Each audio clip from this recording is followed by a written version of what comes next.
کتے بن کے نبی کی آل کے قدم سونگتے رہے اور ان کے پیچھے چلتے رہے۔ امام عالی مقام نے 4 ماہ مکہ میں ڈیرے ڈالے۔ شمع جہاں جلتی ہے پروانے جمع ہوتے ہیں، خوشبو جہاں ہو وہاں پرندے آئی جاتے ہیں، گل کے لیے بلبل آئی۔ امام حسین نے مکہ میں ڈیرے لگائے، پوری دنیا سے لوگ امام حسین کی زیارت کے لیے جمع ہونے لگے۔ حاضرین مکرم، ان 4 ماہ میں لاکھوں لوگوں نے مکہ میں ڈیرے لگا لیے۔ یزید کی ایجنسیوں نے بتایا کہ اتنے لوگ جمع ہو گئے کہ حسین اپنی حکومت کا اعلان کر سکتا ہے، حسین اپنی خلافت کا مکہ میں بیٹھ کے اعلان کر سکتا ہے۔ حج کا مہینہ آیا، حج کے لیے لوگ جمع ہونے۔ اے دہشت گردوں سے نفرت کرنے والوں، اس کا موجد یزید بن لعین ہے۔ اے داڑیاں اور پگڑیاں باندھ کے لوگوں کے درمیان دھماکے کرنے والوں سے نفرت کرنے والوں، یزید نے 40 اور ایک روایت کے مطابق 400 دہشت گرد تیار کروائے اور انہیں احرام بنوایا اور انہیں ہتھیار کے ساتھ مکہ میں داخل کرایا کہ ہر وقت مطاف میں رہو۔ حسین جب حج کی امامت کرنے کے لیے آئے، پتھر مچا دینا، جتنی گردنیں کٹتی ہے کاٹ دینا، حسین کو ذبح کر کے رکھ دینا، اور پھر کہیں گے تصادم ہو گیا۔ مگر نگاہ ولی سے کیا چھپ سکتا ہے؟ یہ تو حسین ابن علی تھا، یہ تو مولا ابن مولا تھا، یہ تو زمین پہ بیٹھ کر لوح محفوظ پڑھنے والے گھرانے میں سے تھا۔ امام حسین نے جوں جوں لبیک اللہم لبیک کی صدائیں مکہ سے بلند ہونے لگی اور امام حسین کی تحقیق پوری ہو گئی کہ قاتل حاجیوں کی صفوں میں گھس کے آگے ہیں، تلواریں پاس ہیں، حرم میں خون بہنے والا ہے۔ حج نے بدنام ہونا تھا، مکہ نے بدنام ہونا تھا کہ مسلمان آپس میں لڑ پڑے، اور امام حسین علیہ السلام کی اطلاع آپ این حج کے دنوں میں چل پڑے، لوگوں کا رخ کعبے کی طرف، اور حسین سوئے کربلا چل پڑے۔ ہاں یہ سچ ہے، صحابہ کرام نے امام حسین کی منت سماجت کی، گھوڑے اور اونٹوں کی لگامیں پکڑ لی، اونٹوں اور گھوڑوں کے قدموں میں صحابہ بیٹھ گئے، نبی کے، فاطمہ کے، علی کے علیہ السلام واسطے دیے، مگر امام حسین اپنی دلیلیں دیتے رہے، امام حسین آقا کی حدیثیں سناتے رہے، صحابہ بھی روکتے رہے کہ تنہا نہ جاؤ، یہاں موجود رہو، یہاں کوئی نہ کوئی حل نکل آئے گا۔ آخر امام حسین نے فرمایا کہ نبی کے صحابوں میرا رستہ چھوڑ دو، تمہاری بات میں نہیں مان سکتا، مجھے خواب میں آقا نے میرے نانا جی نے حکم دیا ہے، میں نے اسی پر عمل کرنا ہے۔ صحابہ نے پوچھا وہ خواب تو بتائیے، کہا نہیں، وہ یا خدا جانتا ہے یا مصطفیٰ جانتا ہے، وہ خواب کسی کو بتانے کی اجازت نہیں۔ اور جب آخری فیصلہ سنا دیا، ہٹ گئے سامنے سے صحابہ، اور امام حسین آباد مکہ کو لبیک اللہم لبیک کی صداؤں کو چھوڑتے ہوئے چل پڑے، اپنی آل کو لے کر، اپنے بھتیجوں کو لے کر۔ امام حسین اپنے بیٹوں کو ساتھ نہیں رکھتے تھے، امام حسن کے بیٹوں کو ساتھ رکھتے تھے کہ ان کو یتیمی کا احساس نہ ہو۔ قافلہ چل پڑا، کچھ کوس آگے گیا، مکہ سے نکل گیا، راستے میں حسین کے چاہنے والے ملے، وہ قدموں میں گر گئے کہ حسین خدا را نہ جاؤ۔ وہ 12,000 خط یا وہ 40,000 کوفہ والے خط چھوٹے ہیں، ان کی زبانیں اور قلم تیرے ساتھ ہیں، دل ان کے کہیں اور ہیں، مت جائیے۔ اکثر خط وہ جھوٹے ہیں، وہ ایک سیاسی چال ہے، آپ کو کوفہ کی گلیوں میں گھیرنے کی ایک سیاسی سازش ہے، نہ جائیے۔ امام حسین نے فرمایا فیصلے ہو چکے ہیں۔ انہوں نے کہا حسین کوفہ کی طرف جانے سے پہلے ہم سے اپنے بھائی امام مسلم بن عقیل کا حال تو پوچھئے کہ کیا حال ہے۔ آپ نے فرمایا کیا حال ہے مسلم بن عقیل کا؟ فرمایا مسلم کے دونوں شہزادوں کو ذبح کر کے ٹکڑے ٹکڑے کر دیا۔ امام حسن نے اپنے بچوں، امام حسین نے بچوں کو لے کے خواتین کے پاس چھوڑا کہ یہ نہ سنے، کہا اب بتاؤ۔ کہ امام مسلم کے دونوں بیٹوں کو دوڑا دوڑا کے بھوکا پیاسا شہید کر دیا گیا۔ اور آپ کے بھائی امام مسلم بن عقیل کو شہید کر کے چوک میں لٹکا دیا گیا ہے، قلعے کے ساتھ لٹکا دیا گیا۔ اور کئی دنوں سے ہم علی کے اس بیٹے، علی کی اولاد، علی کے اس امام مسلم بن عقیل، ابو طالب کی اس اولاد کو لٹکا ہوا دیکھ کے آ رہے ہیں۔ وہ ایک وارننگ ہے تاکہ حاجی قافلے سے گزرے تو وہ آپ کو بتائیں خدا را مت جائیے۔ جب امام حسین نے خود امام مسلم بن عقیل کو بھیجا، ذرا دل پہ ہاتھ رکھیے کہ ہم جیسے کوئی کم حوصلہ شخص ہوتا اور بتا دیا جاتا وہ کیا کرتا، مگر اگلے جملے سنے اور دل کو تھامیے۔ کربلا کا فیصلہ تو میرے حسین کے انہی جملوں نے کر دیا تھا۔ امام حسین نے فرمایا تمہارا شکریہ، تم نے امام مسلم بن عقیل کا حال حسین کو بتایا، اللہ تمہیں اجر دے، مگر مجھے نہ روکو۔ کیا کہا؟ ذرا یہ بتاؤ کہ میرا بھائی اتنے دنوں سے لٹکا ہوا ہے، میں نے یہ مان لیا ہے، ذرا اتنا تو بتاؤ کہ امام مسلم بن عقیل اتنے دنوں سے لٹکا ہوا ہے، ذرا یہ بتاؤ کہ گردن جھکی ہوئی ہے کہ اٹھی ہوئی ہے۔ اہل دل اس جملے کو سمجھ جاتے ہیں کہ لاش تو کئی دنوں سے لٹکی ہوئی ہے، گردن جھکی ہوئی ہے کہ اٹھی ہوئی ہے۔ جو ہی بندے سے سانس نکلتی ہے تو گردنیں جھک جاتی ہیں، اٹھتی نہیں۔ اطلاع دینے والا رونے لگا، کہا حسین تجھے کہیں نہیں روک سکتا، تیرے سوال نے مجھے سب کچھ سمجھا دیا۔ ہاں ہاں حسین، مسلم بن عقیل کئی دنوں سے لٹکایا گیا، مگر اللہ کی قسم گردن مسلم کی اب بھی سیدھی کڑی ہے۔ کہا جاؤ حسین کا رستہ نہ روکو، دنیا کو بتا دو کہ علی کی اولاد کٹ تو جاتی ہے مگر باطل کے سامنے سر نہیں جھکاتی۔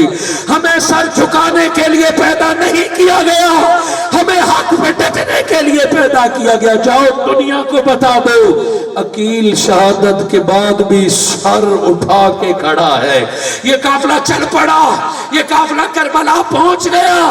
اے یزید کے نمک کھانے والوں اور اے مصطفیٰ کے حضور صلی اللہ علیہ وآلہ وسلم کے منکرو، دیکھ کبھی کربلا کو مثبت نگاہ سے کہ امام حسین کربلا میں گیا، 5 ماہ کا مسافر کربلا آتا ہے، 5 ماہ روکھی سوکھی بچوں کو کھلانے والا کربلا آتا نہیں، لایا جاتا ہے۔ یہ آسمان گواہ ہے، امام حسین نے کوئی اور رستہ بھی بتایا تھا کہ مجھے اس طرف رستہ دے دو یا مجھے یزید سے ملا دو، مگر انہوں نے کہیں جانے نہ دیا۔ جب نہ جانے دیا تو امام حسین نے کربلا میں خیمے لگا لیے۔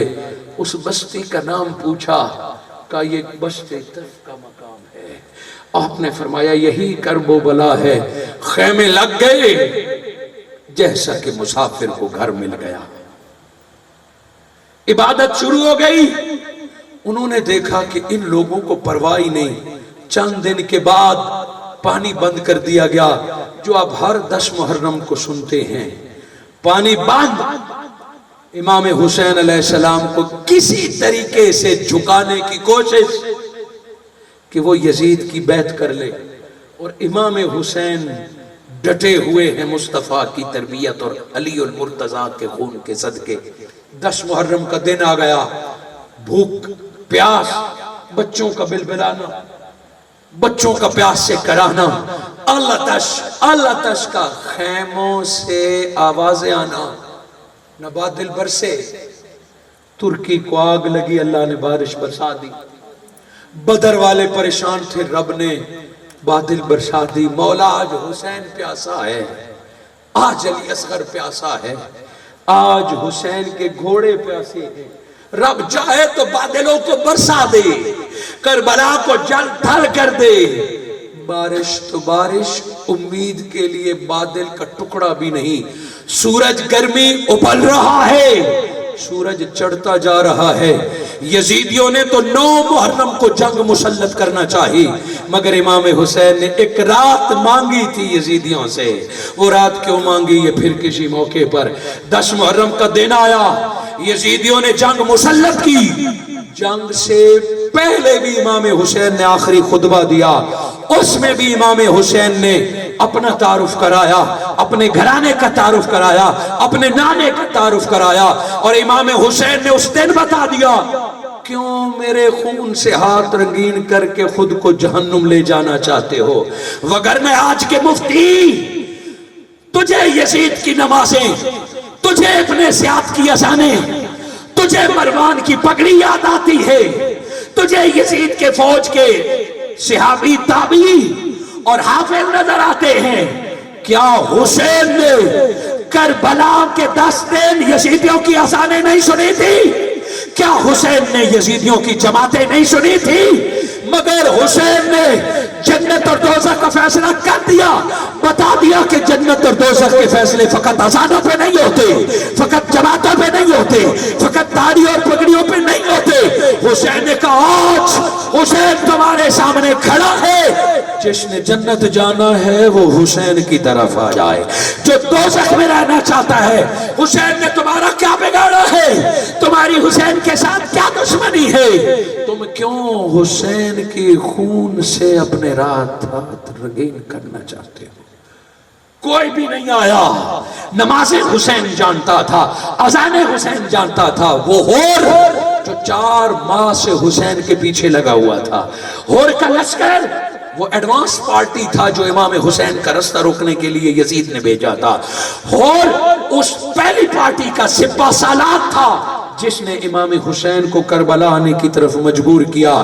امام حسین کا آخری خطبہ ہور کے دل پہ لگتا ہے، ساتھ اس کا بیٹا کھڑا ہے، ہور سامنے کھڑا ہے یزیدیوں کے صف میں، دعوت امام پر اپنی گھوڑی کو ایڑی مارتا ہے، چلتا ہے تو بیٹا ساتھ آتا ہے۔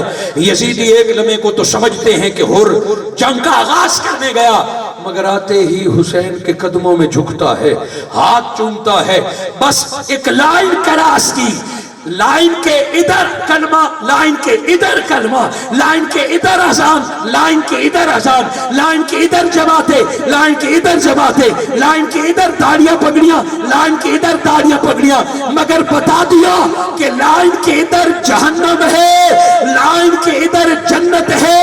یہ لائن کیا ہے کہ بس حسین کے قدموں میں آ جاؤ، رب جنت عطا فرما دیتا ہے۔ جہاں حسین نہ ہو نہ قرآن کام آتا ہے، نہ نماز کام آتی ہے۔ یہ نماز، روزہ، قرآن اسی کے کام آئے گا جو حسین کا چاہنے والا ہوگا۔ بس ہور نے ادھر قدم رکھا اور لمحوں میں جنتی ہونے کا اعزاز حاصل کیا۔ جنگ شروع ہو گئی، امام حسین کے چاہنے والے دائیں بائیں سارے شہید ہو گئے۔ آؤ میں اس آخری لمحے پہ آپ کو لے آتا ہوں کہ امام حسین کے دائیں طرف آپ کی آل کی جسد پڑے تھے، علی اکبر، قاسم، محمد، اصغر، امام حسن کی اولاد، امام حسین کی اولاد، گردنیں کٹی ہوئی، بدن گھوڑوں کے ٹاپوں اور اونٹوں تلے پودے ہوئے، ادھر امام حسین پر جان قربان کرنے والے آپ کے آوان، آپ کے ساتھی۔ اب تنہا حسین کربلا میں رہ گیا ہے۔ اب امام حسین اپنے خیمے میں جاتے ہیں، کس لیے؟ آخری ملاقات کے لیے نہیں، ذمہ داری آگے دینے کے لیے، وصیت کرنے کے لیے، چونکہ وقت کے امام اور وقت کے مولا آپ ہیں۔ گئے حضرت زینب کے حوالے حضور کی نسل کی، اور پتہ ہے حضرت زینب کو امام حسین نے کیا کہا کہ بہن زینب، مردوں کا کوئی اور پرانا کپڑا ہوگا تیرے پاس؟ کہا کیوں؟ کہ اس لباس کے نیچے میں ایک اور لباس پہننا چاہتا ہوں، چونکہ میں جانتا ہوں یہ ظالم مجھے شہید کرنے کے بعد میرے تن کے کپڑے بھی اتاریں گے۔ سو حسین نہیں چاہتا کہ بعد شہادت کے بھی حسین کا بدن ننگا ہو جائے۔ حضرت زینب رو پڑی، تو اچھا آپ نے شہادت کا فیصلہ کر لیا، ہمیں کس کے سہارے چھوڑے جا رہے ہو؟ کہ بس میری زندگی کا مقصد پورا ہو گیا۔ سیدہ زینب نے ایک سوٹ دیا کپڑوں کا، یہ جس طرح بنیان وغیرہ، وہ امام حسین نے زیب تن کیا، دستار باندھ کر، اور حضرت علی شیر خدا کی تلوار ذوالفقار لے کر نکلنے لگے